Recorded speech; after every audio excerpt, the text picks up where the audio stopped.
I No, the defense is wrong. Yeah, she that's pretty. deserved it. It's pretty good.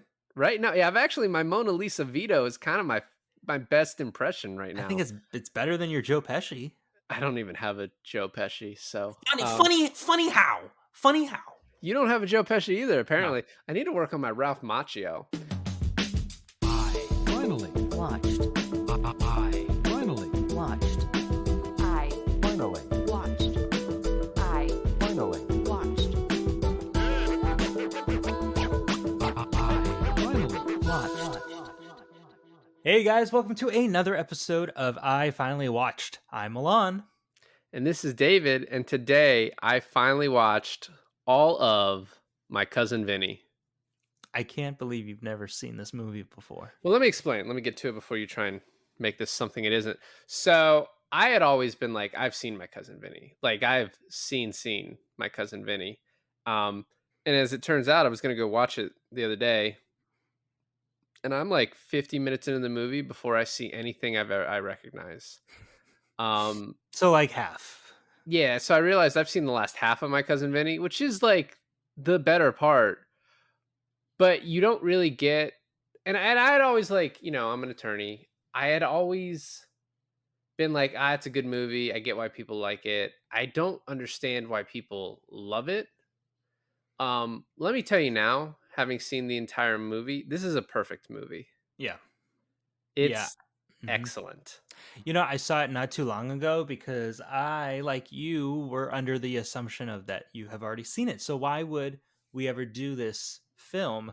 Um, so I just saw it a couple months ago with my wife, and I told her, "Hey, we're gonna watch My Cousin Vinny again because it turns out David hasn't seen it, so we're gonna actually do an episode on it." And she was like really sad about it. Not sad, but like not wanting to watch it again. She's like, "It's not very good.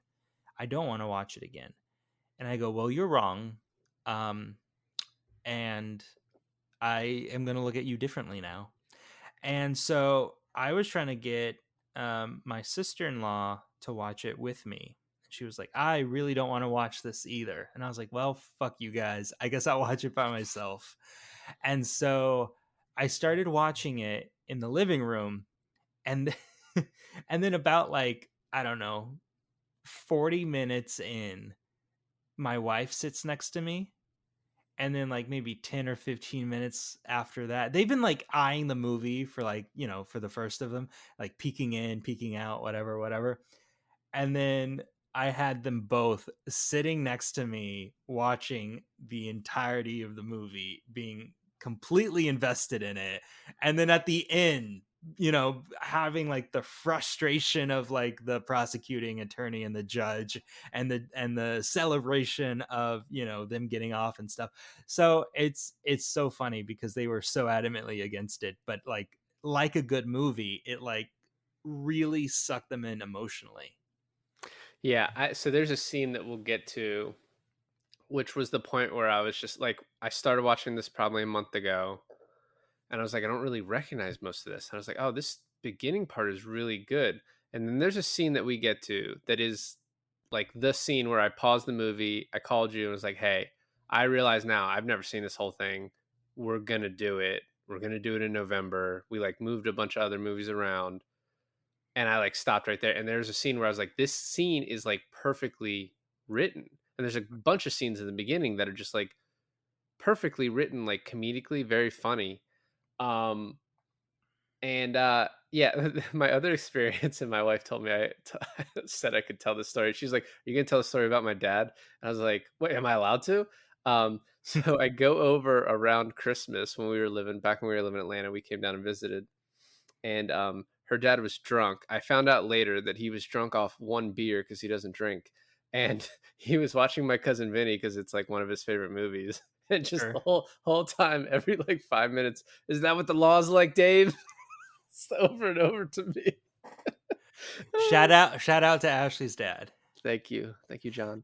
Um, so let's just get started into it. The other thing about this movie, the last thing before we actually get started into it is, a lot of times you and I stay away from comedies because there's not a lot of to talk about except for, I love this line, I love that line, which we will do today Right. to Of let you course. know. Yeah, Yes. warning shot. But there also is a lot to add to that, a lot to like break down. Like the comedy is done structurally in a way that's so well done, um, that there is just, and there's other aspects of this that there are to talk about, that it is like, I'm excited. Like, let's get into it. Well, one thing that's kind of just jumping off and getting into it and building on your point. I asked my wife, like, why did she remorsefully want to watch this to begin with? And she's like, oh, because it's frustrating. How is it frustrating? She says, it's frustrating because you know they're innocent the entire time. And since everyone's being really bullheaded about everything, you know the outcome, of the movie because it's not a tragedy. And I was like, okay. So then we watched it. And I thought two things. One, what courtroom drama movie TV movie comedy thing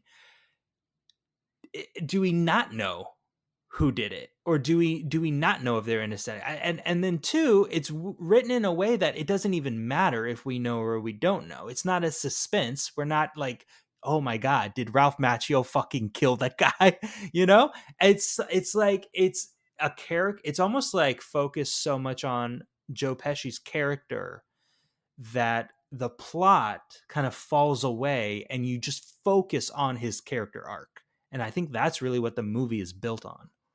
Not to be like, say something cliche, but it is like the journey rather than the destination. One, Exactly. they didn't do it. Two, it's a comedy. They're going to get off. So three, how are they going to get off? Right. Because the way Joe Pesci is presented in the beginning of this, you're like, oh, he's not a good attorney. How is this going to work?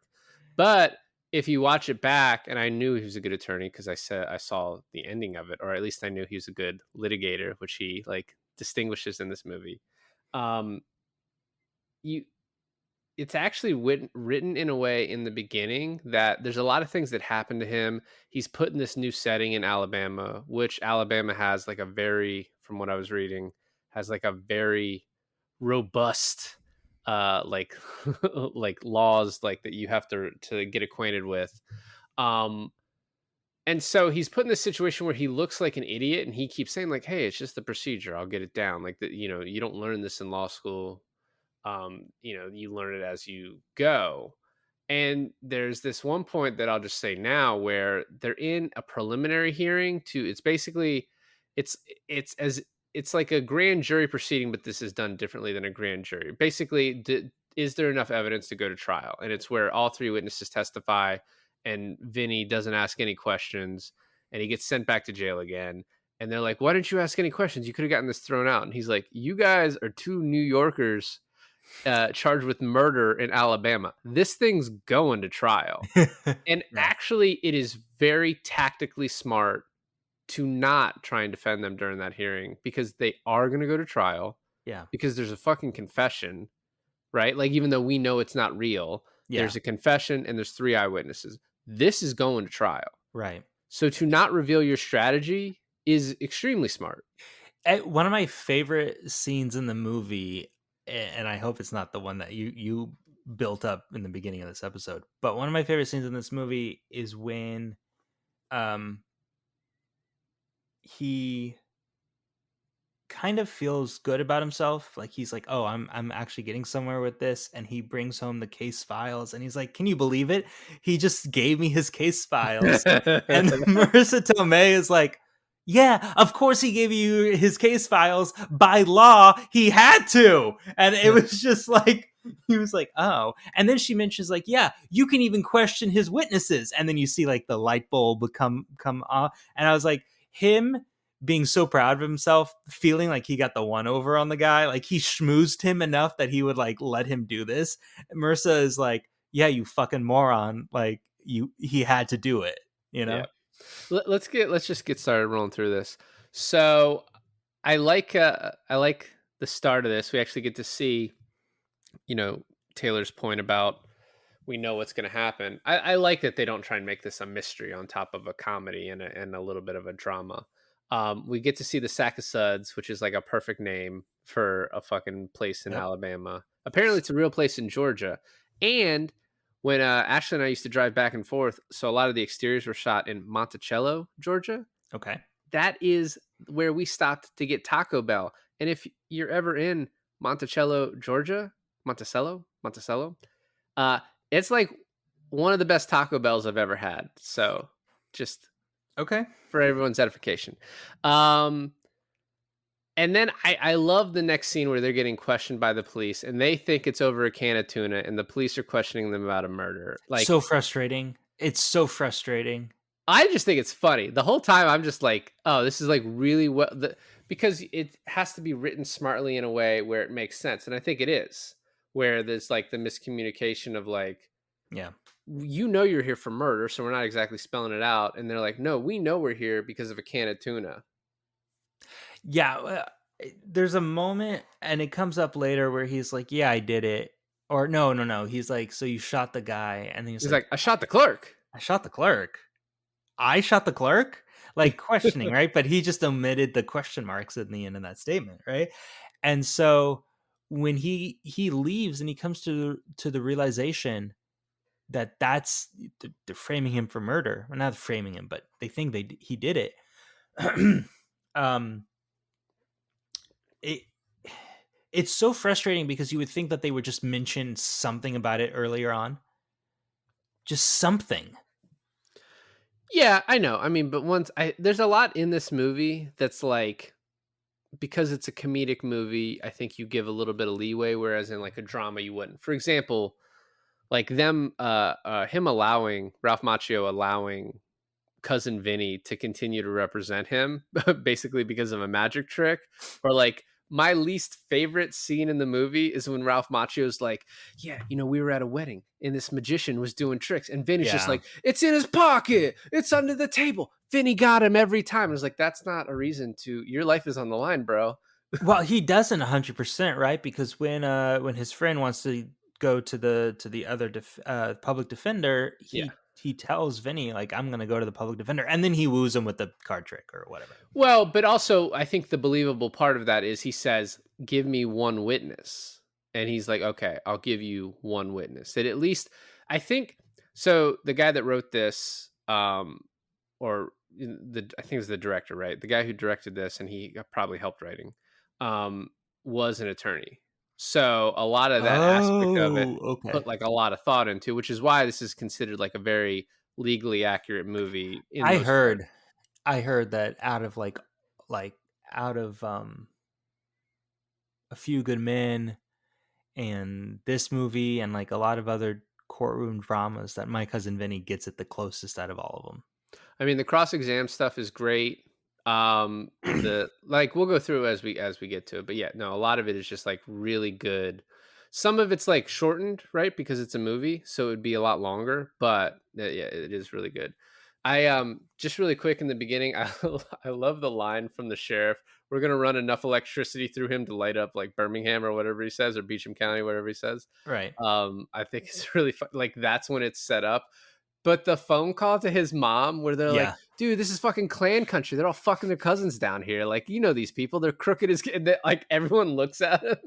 Because it's all in the same room, like Yeah. 5 feet away from everyone.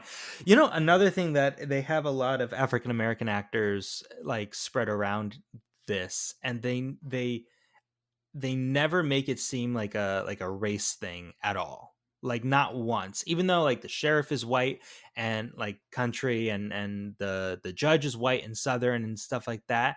Like the other town folks who are also beating it on them and not wanting them or thinking that they're guilty, they're all different races. So it's not like oh, you're from there, Italian guy, so they make it like clear that it's not a race issue or a closed-mindedness issue. It's a situational issue.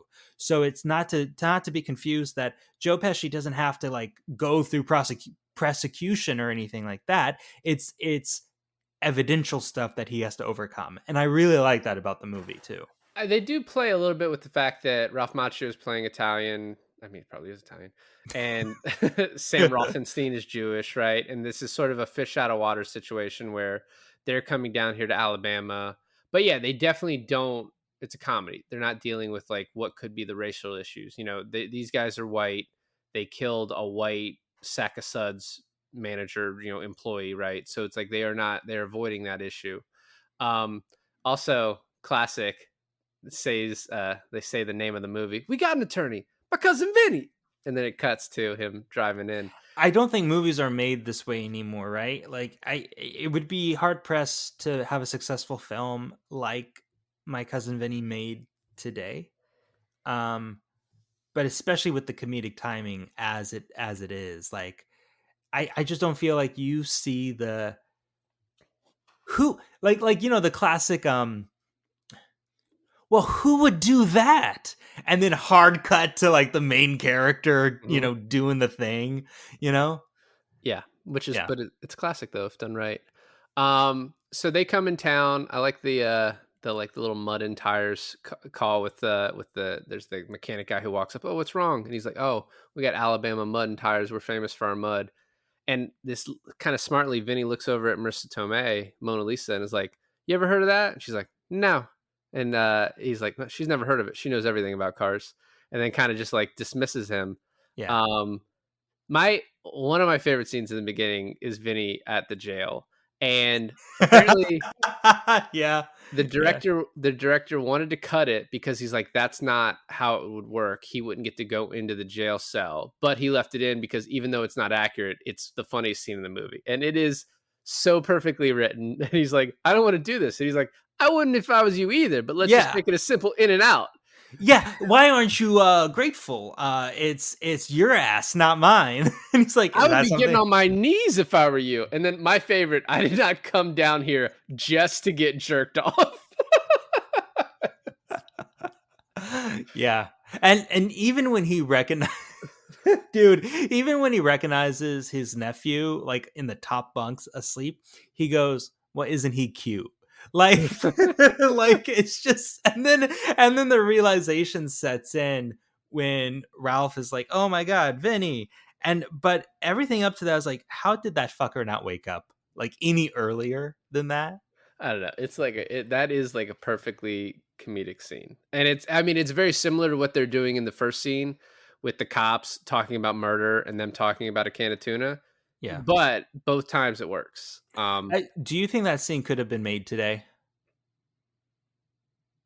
Yeah, I don't know. I think it's still funny. Like, I mean, one of the I don't know. People are still pretty okay with joking about people getting raped in prison As because long they as it just well, as long as it's men.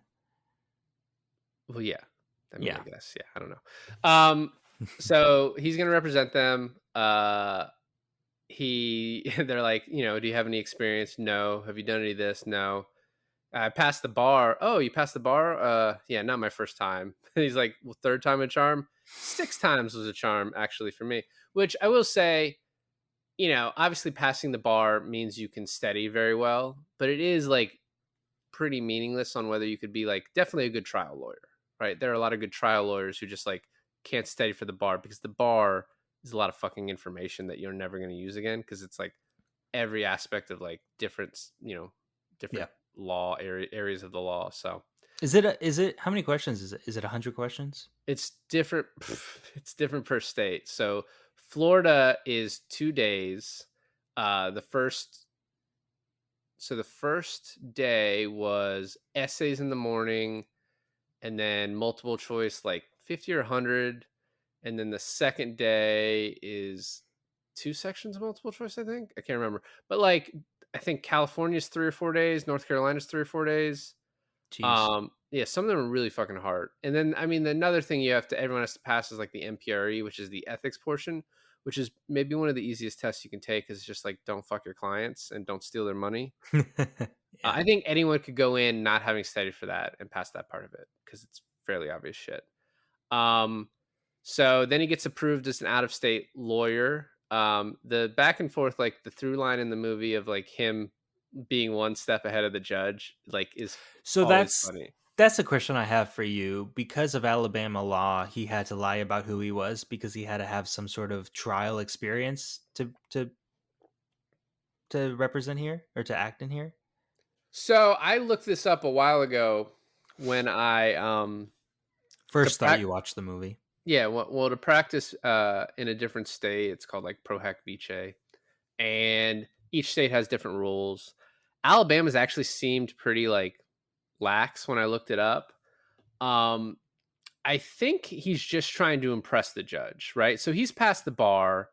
So ostensibly he could do this. It's basically up to the judge to allow him, and the judge wants to make sure that he can handle a capital murder case.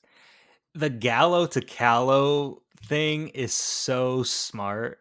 I love when he's like, "Did you say Jerry Gallo?" Well, yeah, Jerry Gallo's dead, and the judge is like, "Yeah, I know that." And he's like, "Okay, well, that's not me." um, So yeah, he approves him sort of conditionally. I want to talk about this now. So I was telling my wife when I started this movie, I was like, one of my friends a long time ago basically had this like, I don't know, it's not a rule, but it's just like a category. It's like the Julianne Moore category of like people who just get hotter as they get older. And he was like, Julianne Moore every year gets hotter, and I tend to agree. I put Marissa Tomei in that category until about an hour and 20 minutes into this movie, and I realized I'd fallen in love with Mona Lisa Vito and realized that she's just been hot ever since I'm ever trying since to remember what the hour 20-minute mark is, No, and I gave a random thing there. It's probably when she's like continuously like in her 90s and like the different outfits. actually, for me, I think it was when they go to the cabin and she's wearing that really tight dress with the completely open back. It's I'm like a like, leotard, basically. Yeah. yeah, yeah, Well, because I think like 80s, early 90s movies, I think the hair is so different that it sort of throws you off. dude, that like blonde streak, man. Forget about it. What the fuck was that? All right. Forget about it. Anyway, so I love so we next get like the steam whistle that wakes him up, and the little diner scene where they're looking at the menu like, what do you think? Breakfast? It's just this breakfast, lunch, dinner. Yeah. And then he takes like a fucking heap of just like lard and throws on there, and he's like, "Do you guys have cholesterol down here? Do you guys know about that?" It's cool too, right? Because the whole beginning he's kind of making enemies wherever he goes, and it's not like a huge deal most of the time. It's just like it's really well written examples of how he just doesn't gel within this community, from the grits to the cook to the pool table fiasco to like the fighting, right? And I love how he is a what do you call it when you're in an accident? A Personal injury liability, attorney. personal injury attorney, and then he catches that guy in the neck brace, and he's like, "Did you fall in someone else's place, or did you fall at your own place?" And he's like, "My own place." He's like, "Damn it!" This is the scene that I stopped and I was like, all right, we have to do this movie. When she's like, she bails him out and she's like, we're out of money. I tried to get more. I hustled this guy, but he stiffed me. And they're like, someone stiffed you? And he goes to this guy and he's like, hey, you owe my fiance $200. And he's like, well, how about I kick your ass? And he's like, oh, a counter offer. And he's like, you see, I'm a lawyer. In my field, that's a counter offer. And then he's like, so I can either get my ass kicked or $200. I'll take the $200. And he's like, over my dead body. He's like, you like to renegotiate. Yeah, He's like, so do I have to kill you or can I just beat the shit out of you for the 200? He's like, I guess beat the shit out of me. He's like, okay, I'll beat the shit out of you. And I love when he's like, well, show me the money. He's like, I yeah. got the money. He's like, no, just show it to me. He's like, I can get the money. He's like, all right, get the money. Then I'll kick your ass. It's so fucking good because I also had seen the scene before where he's just walking by a guy with $200 and he fucking Superman punches him and falls down and then picks up the money and keeps walking. And I had no idea what it was in You have relation no to. context in that. And I was like, well, and for the longest time, I was like, oh, he must have, because the guy in the next brace was there too. I was like, oh, he must have beat the shit out of that guy earlier.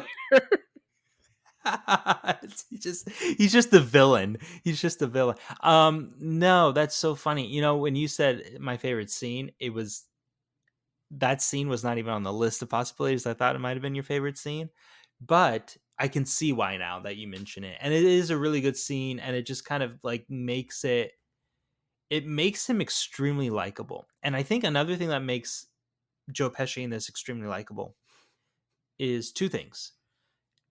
Everyone is horrible in this town. And the other thing is you're wondering why someone like not just someone as hot as Marissa Tomei is with him, but like someone as like smart and like just really like on it is with him. And the fact that she is it also makes him extremely likable. Until at the end of the movie he's a total dick to her, then it's like, oh, you're kind of a dick. But He's under a lot of stress, man. but she makes him extremely likable. I agree. Her liking him. So he was 49 and she was 27 when they filmed this, and this is like right after Goodfellas when he's playing like a fucking like 25-year-old and they like died. Funny like a clown. And so like he's got this continued legacy of just playing people 30 years younger than him in movies for parts of it, right? I don't know how old he's supposed to be in this, but here's the point. I'm okay with it because I don't know who else I would want in Goodfellas and this movie than Joe Pesci. Yeah, I mean, it's not like how do I say it? It's not like they don't work, right? As a couple. And there's this great thing where he's like, um Ralph Macchio's Jewish friend, I forget his name, but he's like Stan Stan. Rothenstein. Stan. So Stan's like, my parents argue. And he's like, no offense, Stan, but your family ain't got shit on my family with The arguing. Gambinis. And it cuts to like some sort of argumentative foreplay between Marissa and Joe. And it's kind of cringe, it's kind of gross, but it also just really works. Well, I think it's almost her, like, she keeps wanting to help him, and he is like, I don't want your help. And so she is like getting him to argue, kind of to prep him to argue, right? Right. Um, so I don't know. I liked that scene. I think she also just deserved the Oscar for having to kiss Joe Pesci too. You know what I mean? Like, Yeah, she won the Oscar for this, right? Or she got that's what I'm nominated. saying. Yeah, she won. Oh, she won, yeah. Well deserved. I have no notes on that. I was just thinking back about our casino episode where we were joking about like the people that had to keep pretending to blow Joe Pesci, and that woman like completely Right. misinterpreted what we were saying about it. She was like, "You're Right. pro." Um, Yeah. we're not. The preliminary hearing we already talked about. I just, once again, I at first they don't explain what it is, so the witnesses just keep going in order. I'm like, what the fuck's happening? And at the end, the judge is like, all right, this is enough evidence to go to trial. I was like, oh, okay. And as I said, Joe Pesci's explanation is great. And then they go with the public defender. One of them does. And there's a magic trick. I laugh because the performance that the public not just like in the real life scenario of this movie on his stuttering and his nervousness, but like the actor does a really good job of it. So he actually apparently has a stuttering issue in real life. Oh. And he kind of sort of hates this part because he said, one, it made it hard to get work, but two, it's just kind of, I think we are now in a day and age where like making fun of anyone's, But I didn't, fallibilities. the thing about the movie is that I didn't get that it was making fun of people who stutter. I felt like this guy did not have a stutter and what made him Like stutter. a fear-induced stutter. Exactly. Yeah. Yeah. I know. I mean, it is kind of like you could be a different type of lawyer than one who speaks in front of juries. Maybe like you could do something Right. else. So real before we start getting into like the trial, there's a couple little things here and there. So there's the first time TJ tries to fight him again, and he shows him the money. He's like, "Fan it out for me. How do I know it's not like 20s covering ones?" He's like, "It's all there," and then he shows it to him, and he's like, it's when you have the money come back to me." He's like, "Fuck," and then they're going to like their third hotel now, and a train goes by. Yeah. And there's this little part where Marissa Tomei starts laughing at the train because she's just like, the ridiculousness of this, like that this keeps happening. And And then your favorite scene, or one of your favorite scenes, where he talks about the files, and Mr. Tomei, says, "Oh, Yeah. he has to fucking give you the files." You're not being slick, you know? Yeah. Uh, there's the one part too where the DA is voir diring the jury, and she's like, "Well, I think the victim should say," and he's like, "Well, what if this, and this?" And she's like, "Fry him," and he turns around, and he's like, "She'll do," and it's like maybe Vinny should say, like, "I don't want her." Yeah. Yeah, I don't even know where he really was for that. He's probably asleep because he's so tired. Um, when he goes hunting with the prosecuting attorney The DA, and the DA, and he before that, he explains to him that like in his office, that conversation he has with the DA in his office, right? um, I think I thought that was like really good. It established so much about that character in such a little time that when he was like, "Oh, I don't, I was a defense attorney for a while, but I just didn't like the feeling of, defending someone if they were guilty, but prosecuting them, like I have no qualms with that." I thought that was great. It's funny. So I work with a woman who used to be a uh, prosecutor, a district attorney, and I was saying, like, you know, to me, like, I think it would be kind of crazy, like, if you have a prosecutor that becomes a judge that, like, would feel unfair almost as a defendant. She's like, no, it's the exact opposite. She's like, judges that used to be public defenders realize all the bullshit that these people spout, and so they Yeah, don't buy any of it, whereas DAs were like, oh, maybe, like, so, like, I mean, it depends person to person, obviously, but she's like, no, a lot of times public defenders that become judges are, like, harsh on those people. I remember one of my teachers in film school. He was our writing teacher, and he used to be a lawyer.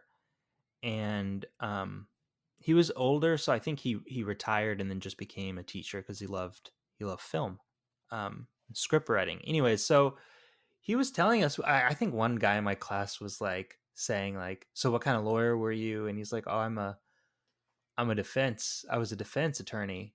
And he's like, "Oh, isn't that kind of scummy? Like defending, like how do you know if someone is actually guilty or not guilty?" And he's like, "Well, that's the process of the law. Like you have to do your best, and then but he's like, I don't see it that way." He's like, a lot of people can't are miss prosecuted, like they like Yeah. what's it called,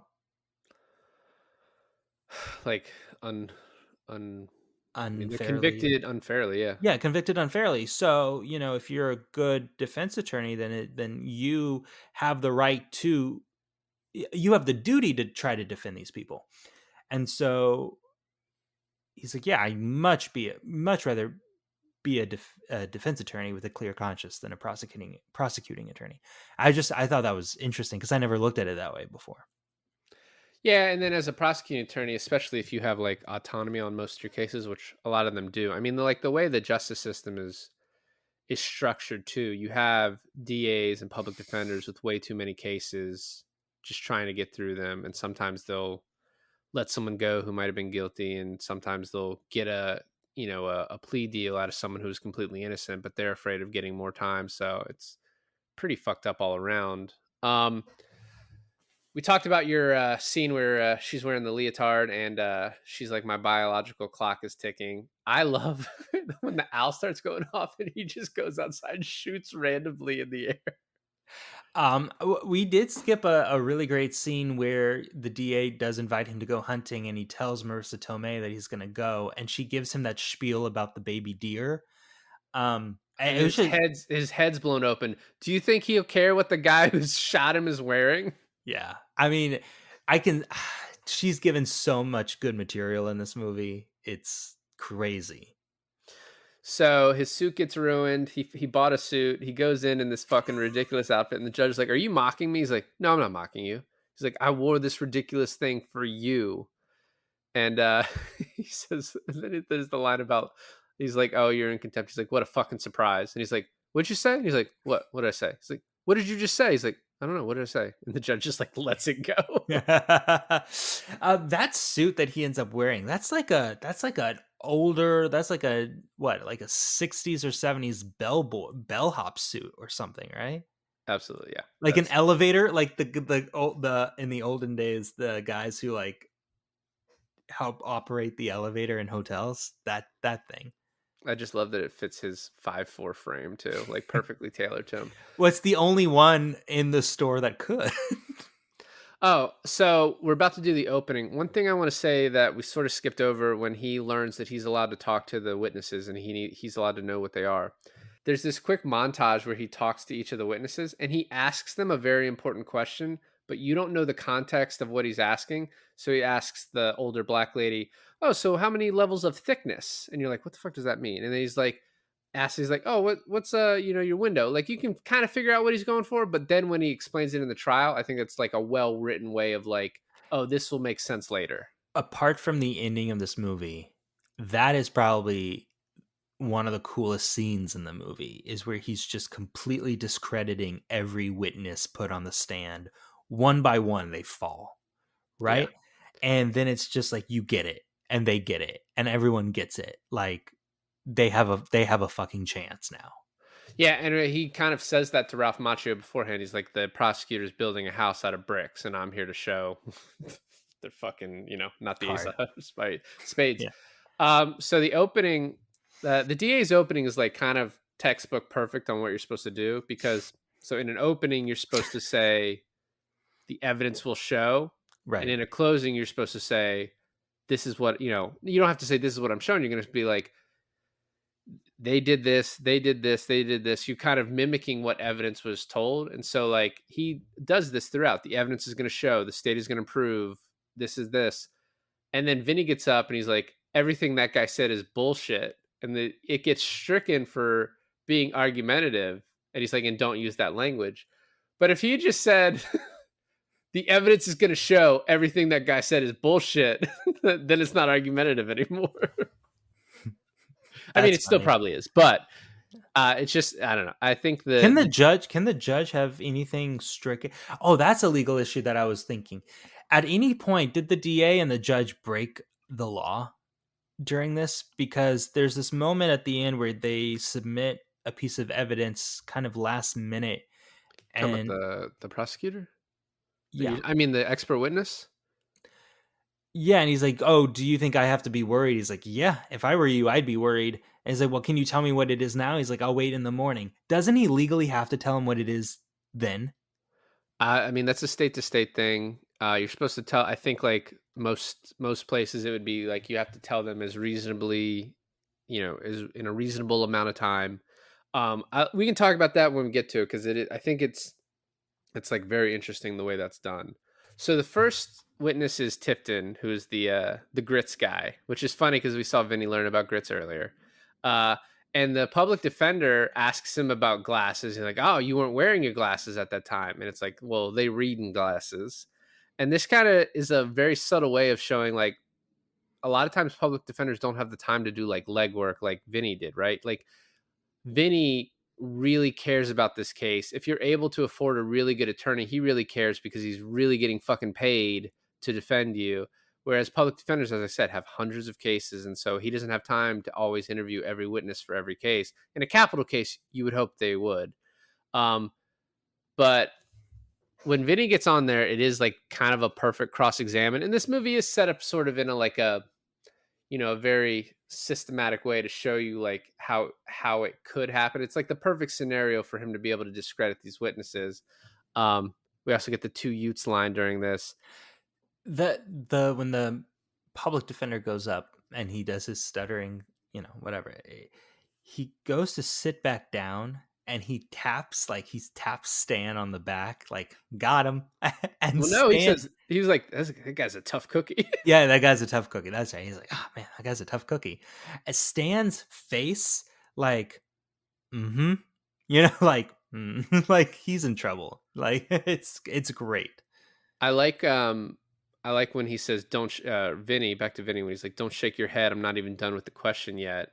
And then he's like, "How long does it take you to make your breakfast? 5 minutes?" And he's like, ask him about this question, and he's like, you know, so how are you able to make your grits faster than everyone else? He's like, I'm a fast cook, I guess. And I love the line. He's like, I'm sorry, I was all the way over here. You said you're a fast cook? He's like, do the laws of physics cease to exist? One of my favorite parts of that scene is where he's holding up the two fingers for the woman, and he measures out the 50 yards, right, all the way back in the courtroom. Yeah, I mean, that's a different scene, but yeah. But I mean, it's the same on the same track. Okay.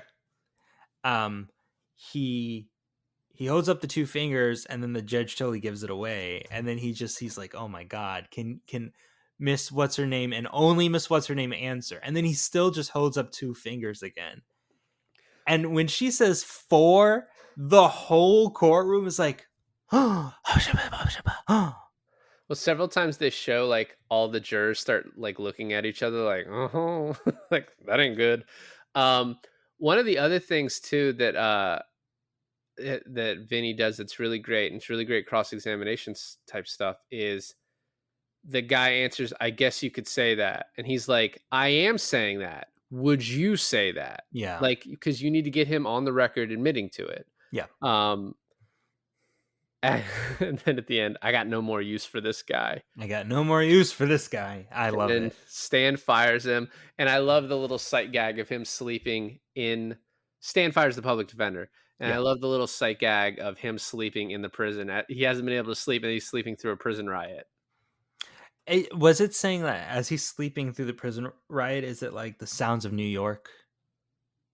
I Like, don't know. is that what they were saying in that moment? Like, the reason he was sleeping so well is because it's a lot like home.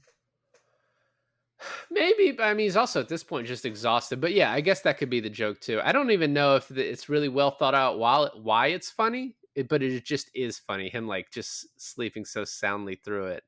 Um, the next guy he talks to, I love when he's like, "So what is this right here? Oh, that's dirt on the glass. And what's this? This is a rusty screen." He's like, "What do you call these big things?" And he's like, "Trees." He's like, "Yeah, right. Don't be afraid. Just shout it right out when you know the answer."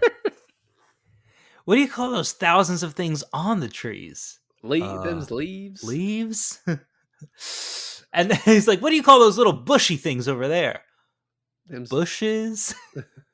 So you sew all through that for a matter of seconds. By the way, the Mrs. Riley and only Mrs. Riley line was like a Joe Pesci added thing.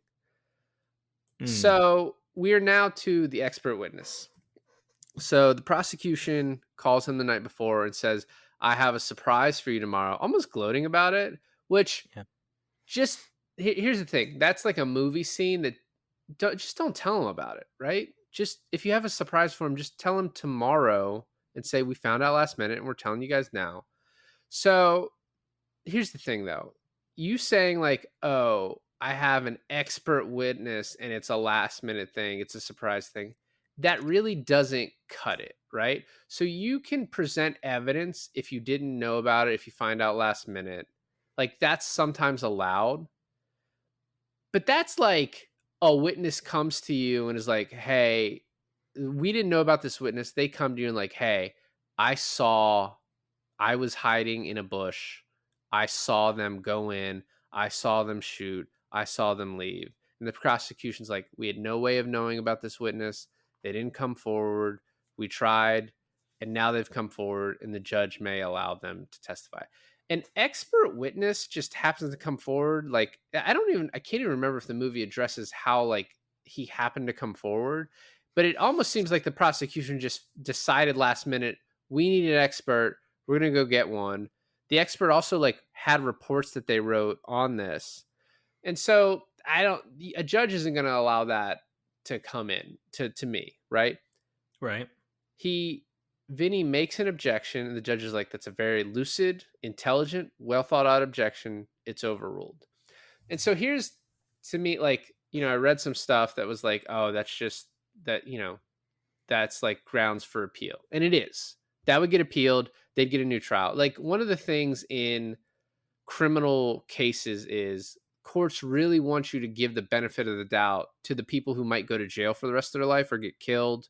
Or, right. Yeah. Like the defense gets a little bit more leeway is the way it's supposed to work. However, sometimes judges suck And other times judges are in a small town where they don't really get appealed that often, where they're dealing with people who can't afford to appeal or don't think to appeal. When the judge said that in the movie, and he's like, that was a well thought out, and he's like, denied.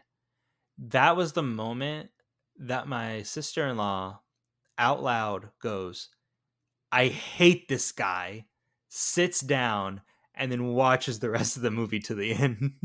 Yeah. So my point I was making is, so I think it is real to life that a judge would do this, but it's like 100% that they would appeal and probably win. Now, sometimes appeals court will say, yes, the judge made a mistake, but it didn't matter, meaning it wouldn't have changed the outcome of the case.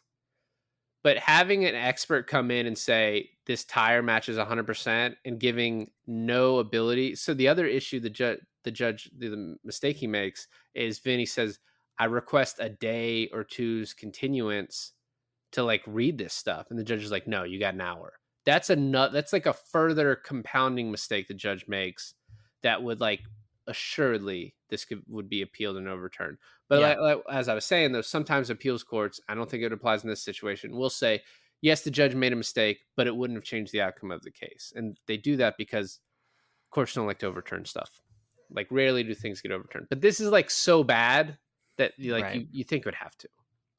I wonder if it's just because it's a small town. It's like the appeals court is like, I mean, who would even do it? Would it move up to like Birmingham or like a bigger city, or like would that judge not be? Can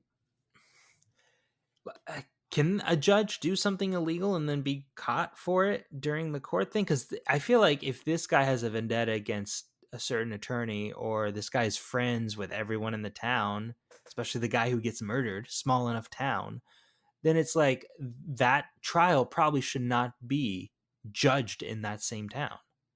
Yeah, so I mean, what you would do is, well, first, like the you're probably going to get convicted. You'd have to appeal the conviction. You'd also report the judge either to the state bar, or there's like a judicial ethics committee, maybe. And then upon winning that, you would then ask the case to be moved to a different county. If the judge hasn't been, smack, you'd ask him to recuse himself. If he says no, you'd appeal that and say he needs to recuse himself. Like there's a step and process you would need to take. I think one thing I'll say about this movie, though, and like your sister-in-law saying I hate this guy, I actually think the movie really goes to great lengths to not paint the prosecutor, the judge, and the sheriff I was just gonna as say that evil. too. Yes. Yeah. Like the judge denying that, like he's still like, the judge isn't mad that he won in the end. The judge is like, all right, well, No. we got to the right result. Because a lot of times the judge would see this expert testimony and be like, hey, this guy's an expert. He's going to give me information. He's going to give the jury information that will help them. Yeah, it's unfair that it's a surprise, but it's probably good information. But the reason you're supposed to not do that is because the defense could say, oh, no, there are huge mistakes in this expert testimony that just completely invalidate it. That's why you're supposed to give the defense time to look at it. Yeah, no. I agree with you. I don't think that like even at the end where the prosecutor knew he got, he was just like the state overturns the Dismisses the charges. dismisses the charges.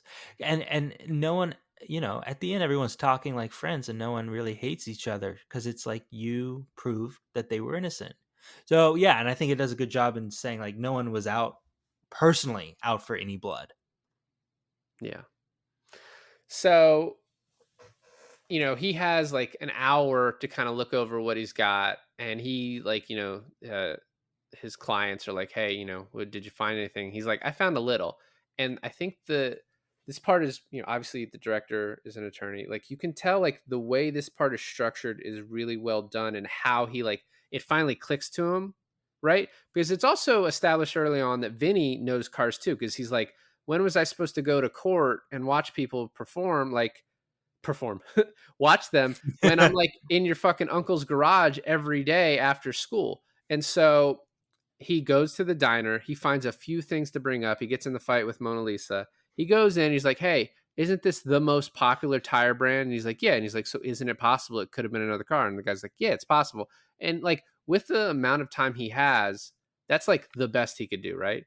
And so then he goes and sits down, the state rests, and then he has that little bit of time where he like it clicks and he sees the tires and he figures it out. So like structurally how like the story is like, oh, he goes, he figures out the little bit he can, he does his cross, and then he sits down and now it's his case in chief, his time to call witnesses and Right. defend them. He it clicks and he figures out the tire thing and he gets Mona Lisa. And she what's funny is like you can tell like the love between them. She's pissed at him, but she's on the phone and he makes her hang up. She was right then calling about the Right. Callow thing to save Yes. his ass. And like when she's on the witness stand, she's like, "Oh, you think I'm mad now? Wait till you see me tonight." So she's like, "I know I'm coming back to you, but I am pissed right now about it." Yeah. And she has every right to be pissed, but also you completely understand where he's coming from too at the same time. One thing that didn't occur to me on my first watch of this many years ago that clicked this time is that, and probably even like a couple months ago when I watched this, it didn't click to me. He knows the answer. If he didn't know about the Plymouth, he would have Mhm. never written it down for the sheriff to go look at it, right? Yep. He knew A through Z at this point, and he knew how to win it. His problem was is he couldn't call himself as an expert witness to this stand. Well, so there is like limited circumstances where he kind of might have been able to, and given what the judge did, he might have been say able to say like, "Your Honor, I can't get an expert this quickly, but I can testify as an expert," But he can get an expert this quickly. and he And does. and he does. And but the other thing is that maybe he doesn't know as much as Marissa Tomei's character does because she knows more. So it's like if he were to be asked the same question she was asked to like prove her expertise on it, um he might have gotten that wrong, right? But Mona Lisa was not going to get that wrong. And the Yeah, fact that it was a trick question and it might not even have been right, but the prosecutor didn't even know enough to say anything about it. He was just like, yeah, good enough for me, I guess. Cause like, fuck me if I knew this, right? yeah. So yeah, let's get like into it real quick. One thing before she gets called, I love when he's looking through the pictures and he's like, "Dog shit! What a clue! Oh, the case cracker, me in the shower," and he just keeps going. She's getting mad, but the fact that he just keeps going about every picture is what really sets her off. Um, and we talked earlier about like how like, oh, the sheriff and all them are not bad. The thing that makes it so you're like, oh, this town isn't evil. You know, it's just this situation that they were put in makes them look really guilty. It's like the same looking car, the same looking type guys. Um, but the fact that the sheriff is like, he gets the note and he's like, "Yeah, I'm not, I don't work for you." He's like, "Dude, I don't have any time." And the sheriff looks at it and then he goes to him. He's like, "Wait, why are you asking me?" So like it shows the sheriff is a good guy because he's like, "Listen, I think other people did this," and the sheriff's like, Right. "Okay, I will look." And Right. it's not that much work. There's this thing that we missed back a few ways with the glasses guy who says, "Oh, it's readers." It's just a fucking funny little throwaway line where he's like, "Can you tell me what color their eyes are?" And he goes, "Brown and hazel green." And the look on Joe Pesci's face being like, "Fuck, I probably shouldn't have asked him that." Well, it wasn't Joe Pesci. It was Oh no, the it was the other one. public Yeah, defender. yeah. Yeah, And yeah, absolutely. he was like, "Fuck, I probably shouldn't have asked him that." It was so great. I'm sorry to throw all the way back, but yeah. So back up there, her monologue on like why this car has to be this car because there was only two cars and the other one was made by GM, so it was, had to be the same color. Her whole monologue and the way he just like pops himself up on the prosecutor's desk and like just like lets her go. Oh my god. It's Well, so so great. so one like the voir dire before that, where she's like, "That's a bullshit question," like, and he's like, "Well, so you can't answer it," and she's like, "No one can," and the judge is like, "Well, why? Why is it a trick question?" And then she goes on, and then he's just like, "Your Honor, she's an acceptable witness." But my favorite part, and like obviously this is kind of like her Oscar-winning moment, but my favorite part is Joe Pesci is like asking her questions, Oh like yeah. setting it up, and then when he kind of hears in her voice that it's clicked that she now gets what he's asking, and he gets a smile on his face, Like from that, the moment is it's just so fucking golden. And then she starts just going in and explaining it. And she's like, "Would you like me to explain?" He's like, "I would love to." Yeah, yeah. I Oh, mean, and the judge is like, "So would I." the judge is super invested in this right now, right? And it helps that she's just really good looking because she can hold anyone's attention. Well, But and then he calls the he calls the other expert back up, and he's like, she's pretty, isn't she? Right, my fiance." And he's like, "Yeah, she's very pretty." He's like, "So would you say everything she said is 100% accurate?" And he's like, "I think I have to." yeah, I No, the defense is wrong. Yeah, she deserved it, that's pretty good. right? No, yeah, I've actually my Mona Lisa veto is kind of my best impression right I think now. it's better than your Joe Pesci. I don't even have a Joe Pesci, so Funny how? Funny how? you don't have a Joe Pesci either. No, Apparently, I need to work on my Ralph Macchio. Um, I'm the Karate Kid. and then and then Sheriff, yikes, Sheriff Farley comes up, and I just like he's like, "Sheriff Farley, what'd you find out?" And he just kind of blows the whole thing up. Two boys matching the defendants found a gun. It's the same gun. Yeah. And I love the way the DA is like, "Do you have anything?" And he's like, "Your Honor, state would like to dismiss all charges." Like says it like very emphatically for people to cheer, like for the roar of the court. Are they allowed to do that? Just dismiss all charges? It's a motion, and the court can allow it or not allow it. I mean, state by state, right? Everything I say is state by state, but mostly they would make a motion. The court can decide to allow it or not. It's kind of funny when the court's like, "Oh, I don't really want to allow it," and then because I've always thought when the court's like, if the court was like, "No, I don't, I don't want to dismiss all charges or whatever," I, as a prosecutor, be like, "All right, well, I'm just not going to do a good job on the rest of this case. Like, we're going to lose, because we should lose." Uh, and then the movie kind of ends. I like the part where he's like, "I got to get out." He's talking to the DA, and he's like, if I don't get out of here right now, I may never get out of here." Because earlier the judge is like, "Oh, they're going to call back at 3:00." He's like, "So at 3:00, you're going to learn your fate unless you can win this trial in 90 minutes," which he Yeah. does. He wins the trial in 90 minutes. And then the judge comes up to him and he lifts his hand to get arrested. He's like, "I'm honored to shake your hand. Win some, lose some." And then I like how he just kind of takes it, and then the reveal on why that reaction happens later as Mona Lisa explains it. Did you like how at the end they end all of their animosity towards each other? Because that's just kind of like, oh, I guess you proved yourself a good enough lawyer to me. I have respect for you now, sort of thing. I think I don't know. I mean, so my wife and I are kind of like this, where we'll have arguments, and then we'll kind of leave the room, and then like 10 minutes later, it just like it didn't happen, right? Because it's over something stupid. Right. So I think she's mad that she got yelled at by him, but I think she also realizes like he is under an extreme amount of pressure because his fucking cousin's gonna get killed for like a crime he didn't commit. So I Nephew, think, right? huh? Nephew? My cousin Vinny. It's Oh yeah, not my Uncle Vinny. my Uncle Vinny. My Uncle Vinny.